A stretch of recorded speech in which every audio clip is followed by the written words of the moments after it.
नमस्कार शेतकरी मित्रांनो, मी आपला कृषी मित्र दीपक ताले। आज दिनांक आहे 12/11/2025 रोजी। आज आपण हळदीच्या प्लॉटवरती आलेले आहे। बऱ्याच शेतकऱ्यांचे मला फोन येत आहेत, मेसेज येत आहेत की साहेब आमच्या हळदीवरती हे बघा तुम्ही चट्टे असे चट्टे पडायला लागलेले आहेत। थोडं झूम करून दाखवा। हे बघा हे असे चट्टे पडायला लागलेले आहेत। त्याच्यानंतर हे बघा हे पण असे चट्टे पडायला लागलेले आहेत। तर सर्व शेतकऱ्यांना माझी सूचना आहे की घाईभरून जाऊ नका। हा काही एवढा मेजर प्रॉब्लेम नाही। हा प्रॉब्लेम आपल्या सध्याच्या कंडिशनमध्ये थंडी आणि सकाळून धुळी पडत आहे आणि दुपारून ऊन, हे धुळीचा अटॅक असल्यासारखं नाही म्हणता येणार आपल्याला, पण ओली धुळी जे पडणार आहे, दुपारून जे ऊन पडणार त्यामुळे आज चट्टा पडत आहे। आणि राहायला विषय खालून काहीच प्रॉब्लेम नाही हळदीला।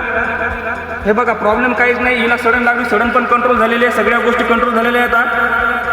तर हा प्रॉब्लेम थोडा नॉर्मलमध्ये सॉल्व्ह होऊन म्हणजे पूर्ण सॉल्व्ह होऊन जाते। याच्यासाठी मी तुम्हाला सांगतो 13-40-13 एकरी 5 किलो आणि हायटॉन म्हणजे ऑर्गॅनिक कार्बन आहे एकरी 1 लिटर, हे सगळे एकत्र करून याचे ड्रिचिंग करून घ्या आणि घाबरून जाऊ नका। हा प्रॉब्लेम काही मेजर नाही आहे। पहिले शेतकऱ्यांनी सडीसाठी खूप परेशान झालेले आहेत। हा दिसत असेल तर फक्त 13-40-13 आणि हायटॉन याची ड्रिचिंग करून घ्या।